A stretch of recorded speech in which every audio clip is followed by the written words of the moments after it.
हरे कृष्ण।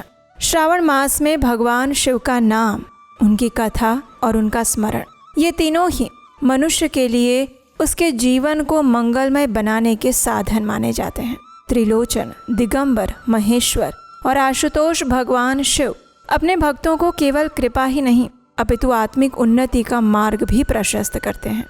और इसीलिए इस दुर्लभ मनुष्य जन्म के प्रत्येक क्षण को भगवान की कथा श्रवण में, उनकी भक्ति और सेवा में लगाना चाहिए। इसी मंगल भावना के साथ आगे बढ़ते हैं हमारी शिवपुराण कथा श्रृंखला में। आइए आज की इस दिव्य शिवपुराण कथा का श्रवण करते हैं। आज की कथा आरंभ करते हैं। शिव महापुराण कथा अंतर्गत कल हमने सुना कि भगवान शिव जब सती के विषय में संपूर्ण वृतांत सुनते हैं तो वे अत्यंत क्रोधित हो जाते हैं और फिर वे अपने महासेना नायक वीरभद्र को दक्ष का यज्ञ ध्वंस करने के लिए भेजते हैं। ये जानकर दक्ष भगवान विष्णु और ब्रह्मा जी की शरण में जाता है, लेकिन उस समय भगवान विष्णु और ब्रह्मा जी भी उसे समझाते हुए उसे अपनी भूल का अनुभव करवा रहे हैं और उसी क्षण वीरभद्र वहां आ पहुंचते हैं। उसके बाद क्या हुआ, चलिए आज की कथा में ये सुनते हैं। ब्रह्मा जी ने कहा, हे नारद, जब वीरभद्र वहां पर आ गए तो उस समय देवताओं के साथ उन शिव गणों का घोर युद्ध आरंभ हो गया। उसमें सभी देवता पराजित होकर भागने लगे। वे एक दूसरे का साथ छोड़कर स्वर्गलोक में चले गए और उस समय मात्र महाबली इंद्र आदि लोकपाल ही उस दारुण संग्राम में धैर्य पूर्वक, उत्सुकता पूर्वक खड़े रहे। सभी देवतागण विनम्र भाव से गुरु बृहस्पति को पूछने लगे, हे गुरुदेव, शीघ्र बताइए, हम जानना चाहते हैं कि हमारी विजय कैसे होगी। ये सुनकर बृहस्पति ने कहा, इंद्र, भगवान विष्णु ने पहले जो कुछ भी कहा था वो सब इस समय घटित हो गया। मैं उसी को स्पष्ट कर रहा हूँ। समस्त कर्मों का फल देने वाला जो कोई ईश्वर है वो कर्ता का ही आश्रय होता है। कर्म करने वाले को ही उस कर्म का फल देता है। न मंत्र, न औषधि, न अभिचारिक कर्म, न लौकिक पुरुष, न कर्म, न वेद और न ही नाना वेदों से युक्त अन्य शास्त्र भी ईश्वर को जानने में समर्थ नहीं होते।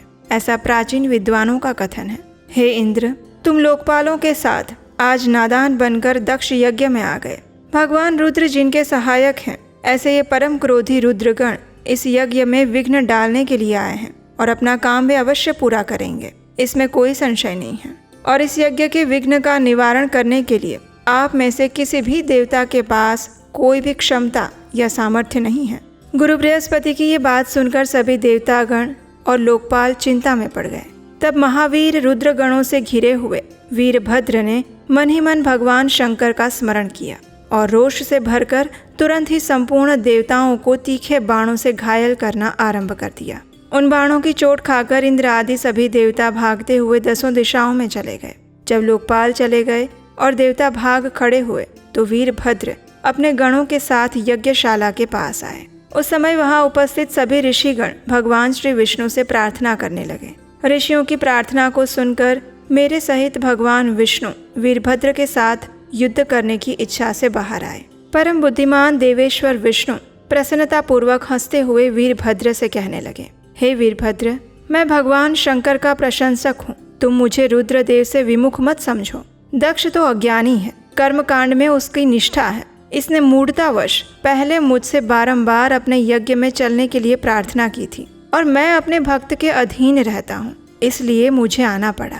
भगवान महेश्वर भी भक्त के अधीन रहते हैं। हे तात, दक्ष मेरा भक्त है, इसलिए मुझे यहाँ आना पड़ा है। तुम रुद्र तेज के स्वरूप हो, उत्तम प्रताप के आश्रय हो। मैं जानता हूँ कि तुम अपना कर्तव्य निभा रहे हो और इसलिए मैं तुमसे भी एक ही बात कहूँगा कि मैं भी यहाँ अपने भक्त की रक्षा का अपना कर्तव्य निभा रहा हूँ और ऐसे में हम दोनों को अपने अपने कर्तव्यों का पालन करना चाहिए। तुम अपने स्वामी रुद्रदेव की आज्ञा का पालन करो और मैं अपने भक्त दक्ष की रक्षा करने का प्रयास करूँगा। जब तुम्हारे सभी बाण मुझे घायल कर देंगे, मेरे सभी अस्त्र शस्त्र को नष्ट कर देंगे, उसके बाद मैं यहाँ से चला जाऊँगा और उसके बाद तुम अपने स्वामी के दिए हुए वचन को पूर्ण करना। मेरा आशीर्वाद तुम्हारे साथ है। उसके बाद भगवान विष्णु और वीरभद्र में घोर युद्ध हुआ। भगवान श्री हरि की लीला से और उन्हीं की इच्छा से वीरभद्र ने उन्हें इस युद्ध में पराजित किया और उसके बाद ब्रह्मा जी और विष्णु भगवान वहां से अंतर्ध्यान होकर अपने अपने धाम में चले गए। ये सब कुछ देखकर वहां उपस्थित यज्ञ स्वयं भी वहां से मृग का रूप धारण करके चला गया। मृग के रूप में आकाश की ओर भागते हुए देखकर वीरभद्र ने उसे पकड़ लिया और उसका मस्तक काट डाला। फिर उन्होंने मुनियों और देवताओं के अंग भंग कर दिए, बहुतों को मार डाला और ऋषि भृगु को उठाकर नीचे पटक दिया। उनकी छाती को पैर से दबाकर तत्काल उसे नोचने लगा।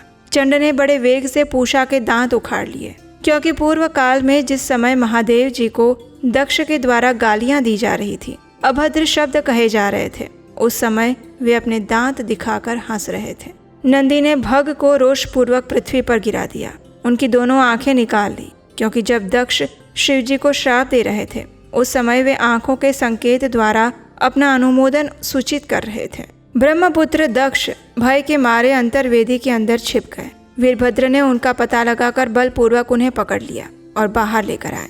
उनके दोनों गाल पकड़कर उन्होंने उनके मस्तक पर तलवार से आघात किया, लेकिन योग के प्रभाव से दक्ष का सिर अभेद्य हो गया था, इसलिए कट नहीं सका। जब वीरभद्र को ज्ञात हुआ कि संपूर्ण अस्त्र शस्त्रों से इनके मस्तक का भेदन नहीं किया जा सकता, तब वीरभद्र ने दक्ष की छाती पर पैर रखा, उसे दबाया और दोनों हाथों से गर्दन मरोड़कर तोड़ डाली। और उसके बाद शिवद्रोही उस दुष्ट दक्ष के सिर को वीरभद्र ने अग्नि कुंड में जला दिया।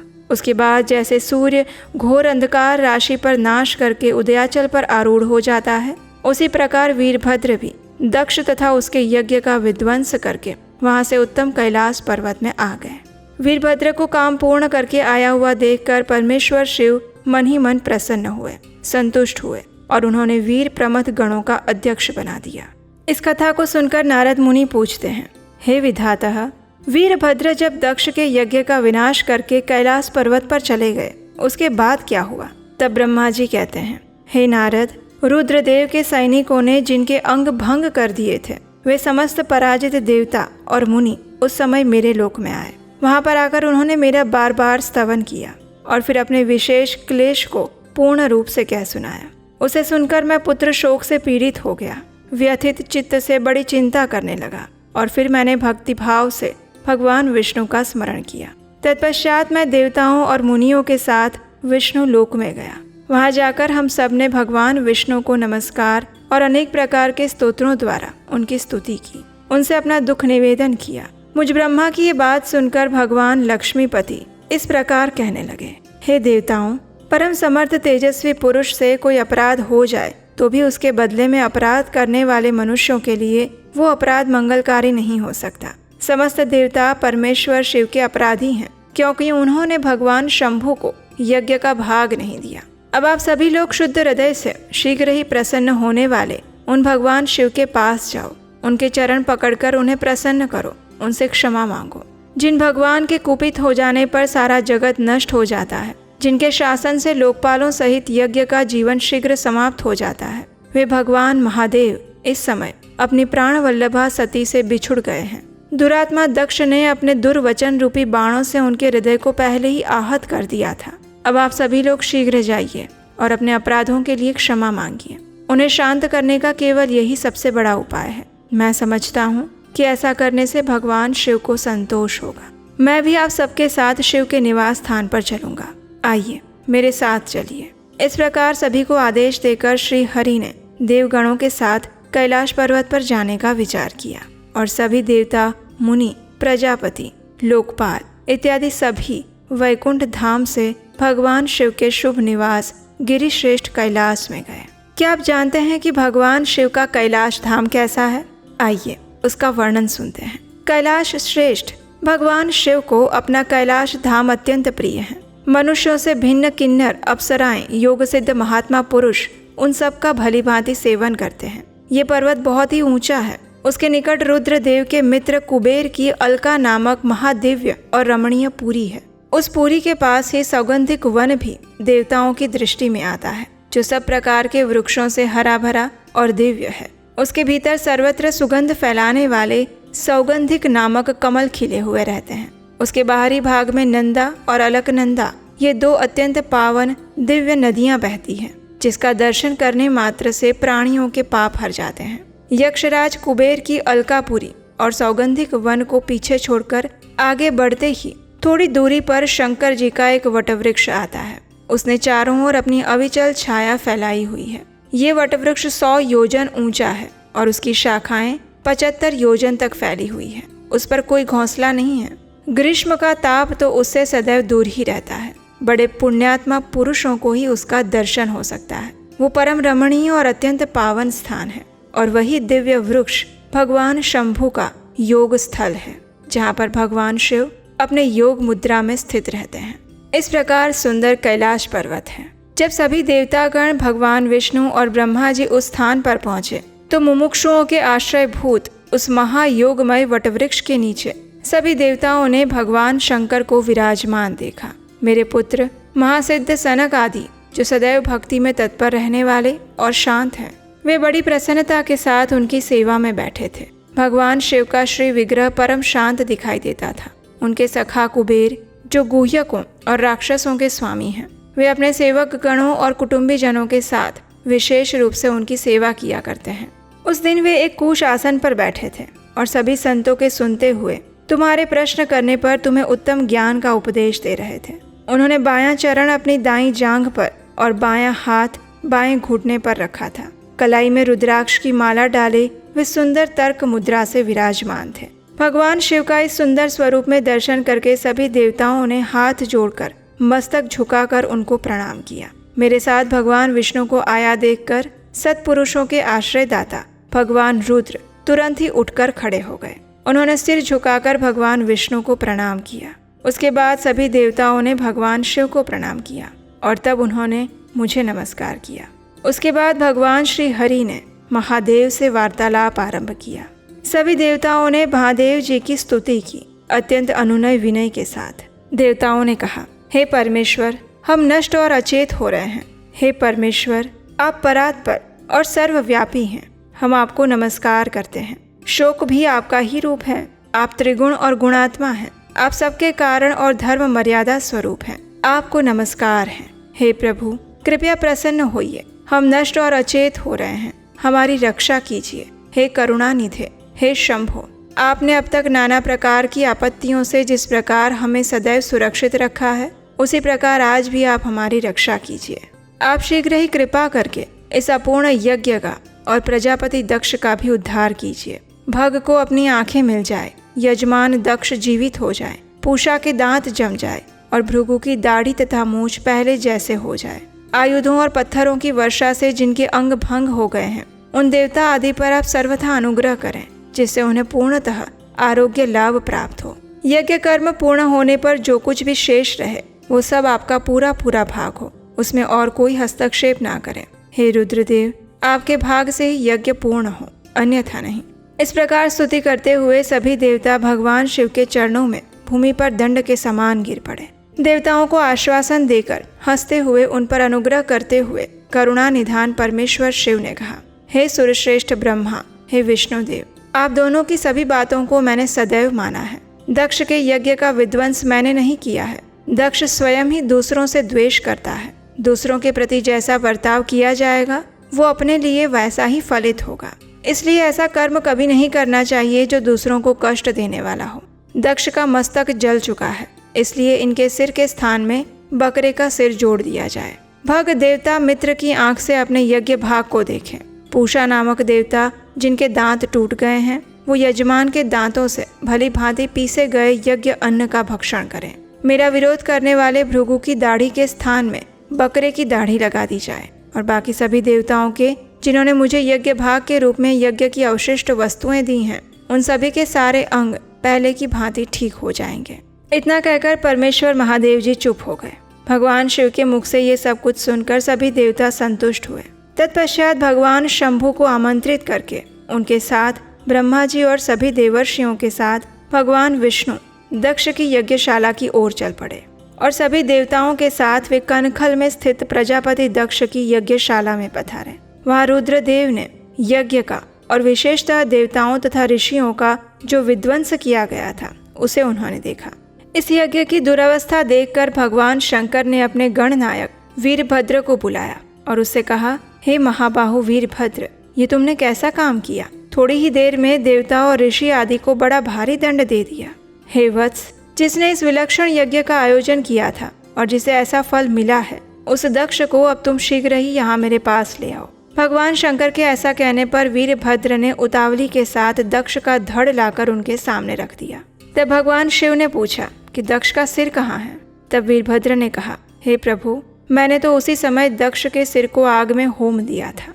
वीरभद्र की बात सुनकर भगवान शंकर ने देवताओं को वैसी ही आज्ञा दी जो पहले दी थी। भगवान भव ने उस समय जो कुछ कहा उसकी मेरे द्वारा पूर्ति कराकर श्री हरि आदि सभी देवताओं ने भृगु आदि सबको शीघ्र ही ठीक कर दिया। और उसके बाद शंभु के आदेश से प्रजापति के धड़ के साथ यज्ञ पशु बकरे का सिर जोड़ दिया गया। उस सिर के जोड़े जाते ही शंभु की शुभ दृष्टि पड़ने से प्रजापति के शरीर में प्राण वापस आ गए और वे तत्काल सोकर जगे हुए पुरुष की भांति उठकर खड़े हो गए। उठते ही उन्होंने अपने सामने करुणानिधि भगवान शंकर को देखा। उन्हें देखते ही दक्ष के हृदय में प्रेम उमड़ आया और उस प्रेम ने उनके अंतःकरण को पहले की तरह निर्मल और प्रसन्न कर दिया। उनके मन में भगवान शिव की स्तुति करने का विचार आया, लेकिन वे अनुराग अधिक्य के कारण अपनी मरी हुई पुत्री का स्मरण करके व्याकुल हो जाने के कारण उनका स्तवन नहीं कर पाए।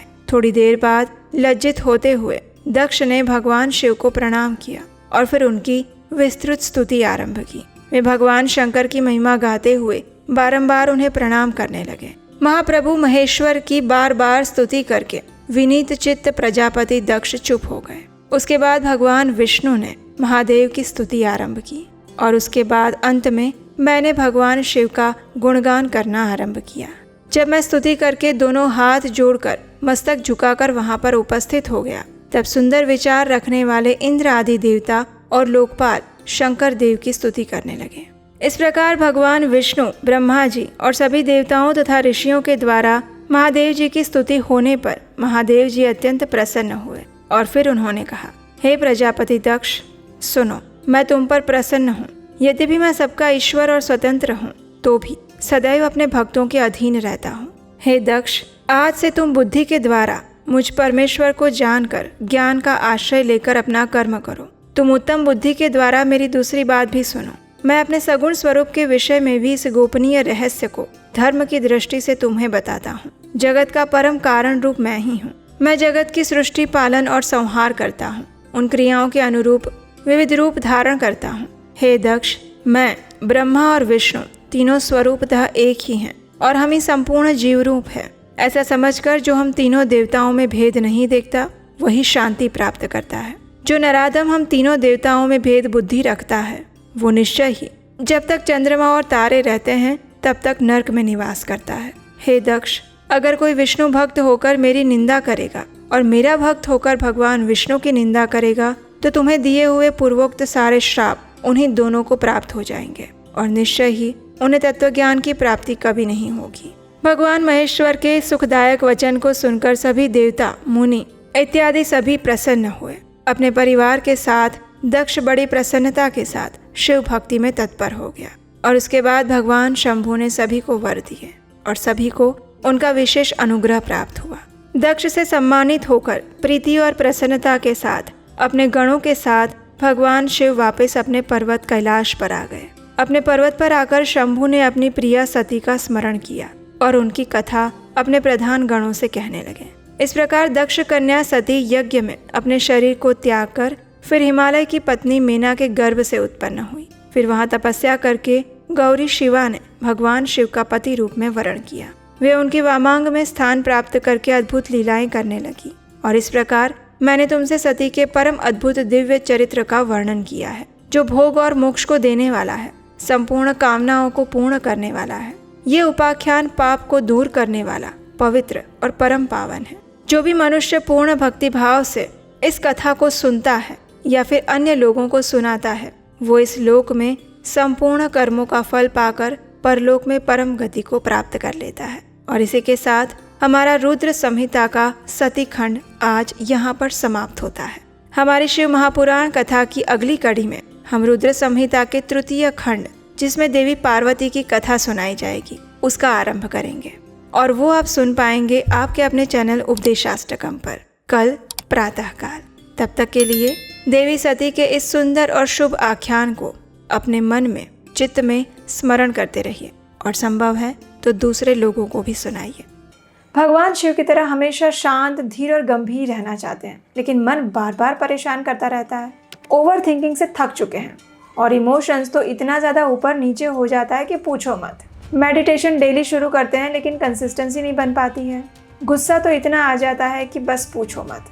अगर इन सभी प्रॉब्लम से आप भी गुजर रहे हैं तो ये कोर्स आपके लिए है। हम आपके लिए लेकर आए हैं एक स्पेशली डिज़ाइन क्यूरेटेड कोर्स जिसका नाम है द शिवा कोड, जिसके अंदर हम भगवान शिव को तत्वतः जानने का प्रयास करेंगे। उसके अलावा भगवान शिव के जीवन से हम अपनी लाइफ में प्रैक्टिकली क्या सीख सकते हैं वो भी हम जानेंगे। मेडिटेशन को सरल कैसे बनाया जा सकता है, अपने इमोशंस को कैसे कंट्रोल किया जा सकता है और भगवान शिव के पास टाइम से हमें क्या शिक्षाएं मिल रही हैं। और उसके अलावा 5 माइक्रो हैबिट्स जो आप अपने जीवन में भगवान शिव के जीवन से उतार सकते हैं। लिमिटेड टाइम ऑफर है तो जल्दी से जाइए, नीचे डिस्क्रिप्शन बॉक्स में लिंक दिया गया है।